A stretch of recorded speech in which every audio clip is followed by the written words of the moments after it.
지난 대선 당시 허위 사실을 공표한 혐의로 기소된 더불어민주당 이재명 대표에게 검찰이 징역 2년을 구형했습니다. 이르면 다음 달 1심 판결이 나올 것으로 보이는데요. 이재명 대표는 검찰이 권력을 남용해 증거도 사건도 조작했지만 다 사필 규정할 거라며 법원에서 사건의 진실을 제대로 판단하고 정의롭게 결정할 것이라고 말했습니다. 윤상문 기자가 보도합니다.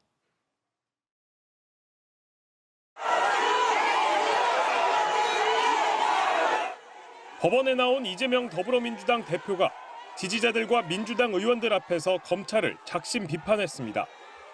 검찰이 검찰 권력을 남용해서 증거도 조작하고 사건도 조작하고 정말 안쓰러울 만큼 노력하지만 다 사필 규정할 것입니다. 검찰은 2년 전 이 대표를 재판에 넘겼습니다. 대선 후보였던 이 대표가 백현동 부지 용도 변경과 관련해 국토교통부 협박이 있었다고 거짓말을 했다는 게 검찰 판단입니다. 또 대장동 수사를 받다 숨진 김문기 성남도시개발공사 처장과 골프와 낚시를 했는데도 몰랐던 사람이라고 말했다는 겁니다. 김문기 처장은 개인적으로 시장 재직 때 좀 아셨습니까? 아니면 어떻습니까? 제가 시장 재직 때는 몰랐고요. 예. 그러니까 뭐 하위 직원이었으니까. 검찰은 이 대표에게 징역 2년을 구형했습니다. 비리 의혹을 피하려고 김 전 처장과 관계를 부인하거나 국토부 공무원들에게 책임을 전가했다며 거짓말로 유권자 선택을 왜곡한 사람에게 지위 고하를 막론하고 엄정한 처벌이 필요하다고 했습니다. 이 대표는 김 전 처장을 사후적으로 알았을 뿐 성남시장 당시에는 기억하지 못했고 백현동 발언의 경우 실제 국토부가 여러 차례 공문을 보내 압박을 느꼈다는 입장입니다. 100만 원 이상 벌금형이 확정되면 이 대표는 의원직을 잃고 다음 대선에 출마할 수 없습니다.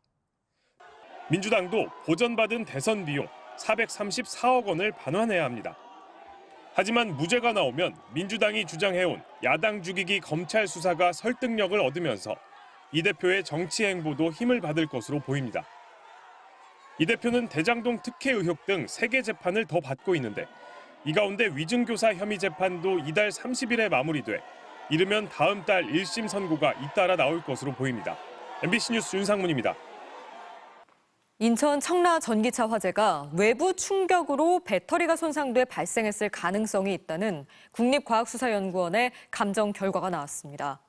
차량은 사흘가량 주차돼 있는 상태였는데 경찰은 주차 전, 주행 당시 어떤 충격이 가해졌는지 등을 조사할 방침입니다. 김지성 기자입니다. 전기차에서 연기가 피어오르더니 순식간에 불꽃이 터집니다. 여러 차례 소화기를 뿌려보지만 불길은 전혀 잡히지 않습니다. 폭발음이 여러 차례 들리더니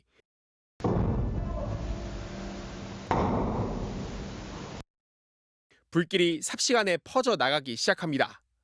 불꽃은 천장에 있는 구조물을 잡아삼킬 듯 태우며 번져 나가고 지하 주차장은 마치 불비가 쏟아지는 듯합니다. 차량 800여 대가 피해를 입고 주민들이 단전 단수 등으로 피난 생활을 해야 했던 전기차 화재 감식 결과가 나왔습니다. 국립과학수사연구원은 3차례 걸친 현장 감식 결과 차량 바닥 쪽에 배치된 배터리에서 불이 났을 가능성을 제기했습니다.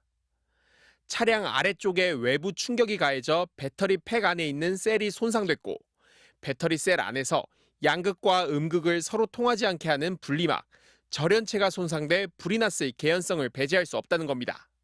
내부의 분리막이 손상이 되면은 양극과 음극이 만나서 열이나 스파크가 나올 수가 있는데 그 스파크로 인해서 이제 결국에는 이 전해기로 해서 불이 붙고 그래서 이제 화재가 되는. 다만 배터리 관리 장치인 BMS는 연소가 심해 데이터 추출은 불가능하다고 밝혔습니다. 불이 난 벤츠 전기차는 사흘가량 주차된 상태로 그동안 외부 충격도 없던 걸로 확인됐습니다. 사고가 난 기록도 없습니다. 경찰은 주행 중 어떤 충격이 가해졌는지 등을 조사할 방침입니다. 과속 방지턱 하부에 쿵 하는 쓸림의 충격이 반복될 수 있고 우리 배터리의 어떤 분리막에 일부 미세한 손상이 누적됐다가 화재로 이어집니다. 벤츠코리아는 당국의 조사에 협조하고 있다고 밝힌 가운데 국회 국토위원회는 벤츠코리아 대표를 이번 국정감사의 증인으로 부르는 방안을 논의 중입니다. MBC 뉴스 김지성입니다. 서울 수유시장 인근 도로에서 차량이 중앙분리대를 뚫고 햄버거 가게로 돌진해 그 앞을 지나던 행인이 숨졌습니다. 이에 앞서 경기도 용인에서도 차량이 인도로 돌진해 보행자와 운전자가 다쳤는데요. 두 사고 운전자 모두 70대로 조사됐습니다. 재은효 기자가 보도합니다. 검은색 승용차가 경사진 도로를 빠르게 내려오더니 중앙분리대마저 무서운 기세로 뚫어버립니다. 차량은 결국 길 건너 햄버거 가게를 들이받고서야 멈춰섰습니다. 차량이 계단을 타고 안쪽까지 밀고 들어간 탓에 가게는 깨진 유리 조각과 부서진 집기들로 아수라장이 됐습니다. 충격으로 피해 가게는 벽이 무너져 내리고 유리창이 모두 뚫렸습니다. 가게 내부엔 차가 뚫고 나온 가드레일까지 나뒹굴고 있습니다. 사고 차량은 우회전만 가능한 도로에서 직진으로 차선을 가로질렀고 반대 차로 넘어 인도 위까지 돌진한 걸로 파악됐습니다. 갑자기 저쪽에서부터 윙 하더니 내려가고 날르는 거 봤어요. 전 날개 피는 줄 알았어요. 여기 날라갖고 매다 꽂아버리더라고요. 이 사고로 가게 앞을 지나던 80대 여성이 차에 치여 숨졌고 사고 운전자인 70대 남성을 포함해 5명이 다쳤습니다. 주방에서 조리를 하고 있었는데 갑자기 엄청 큰 쾅 소리가 나서 밖에를 봤더니 차가 이렇게 이미 밀고 들어온 상태여서 그 손님분은 놀라셔서 주방으로 뛰어 들어오신 상태고. 경찰은 운전자가 치료를 마치는 대로 정확한 사고 원인을 조사하고 차량을 국립과학수사연구원에 맡겨 급발진 여부를 조사할 방침입니다. 이에 앞서 오전 8시 20분쯤 경기 용인시 처인구의 한 도로에서도 70대 남성이 몰던 차량이 인도로 돌진했습니다. 이 사고로 지나가던 50대 여성이 크게 다치고 운전자도 경상을 입었습니다. 오토바이가 여기 있는데 여기 날아갔어요. 여기서 이렇게 치니까 근데 여기 유리는 지금 새로 막 해놨어요. 여기 유리도 깨졌어요, 아이가? 아니 싹 다 깨졌어요.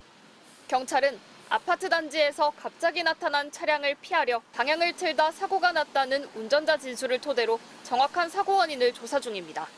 MBC 뉴스 재은효입니다. 오늘 하루 종일 전국적으로 비가 내리면서 수도권과 강원도 등 중부지방과 경남권에 호우특보가 내려져 있습니다. 이번 비로 추석까지 이어진 더위는 한풀 꺾일 것으로 보이는데요. 서울 청계광장에 저희 기자가 나가 있습니다. 자, 송정훈 기자, 지금도 비가 내리고 있나요? 네, 낮 한때 소강 상태를 보이던 빗줄기가 퇴근 시간 무렵부터 다시 굵어지고 있습니다. 지금 이곳 청계광장의 기온은 25도를 나타내고 있는데요. 열대야 신기록을 세우고 추석이 아닌 하석이란 말까지 만들어낸 맹렬했던 이번 여름 더위는 이번 비로 한 발짝 물러날 걸로 보입니다. 내일 서울 최고 기온은 28도로 30도 아래로 내려갈 걸로 보이는데요. 비 속에 퇴근길을 재촉하는 시민들을 만나봤습니다. 오늘 평소보다 조금 빨리 하기는 했어요. 비가 많이 온다 그래가지고 1시간 정도 일찍 했습니다. 추석 끝나고 한 3, 4일간 비가 많이 온다고 해서 기대를 좀 많이 했고요. 주말 지나고 나면은 이제 기온이 좀 내려갈 것 같아서. 네. 이번 여름 너무 더웠어가지고 추석도 여름같이 보내서 얼른 가을다운 날씨가 왔으면 하는 바람이 있습니다. 현재 수도권과 강원도 등 중부지방 전역과 경남권에 호우특보가 내려져 있습니다.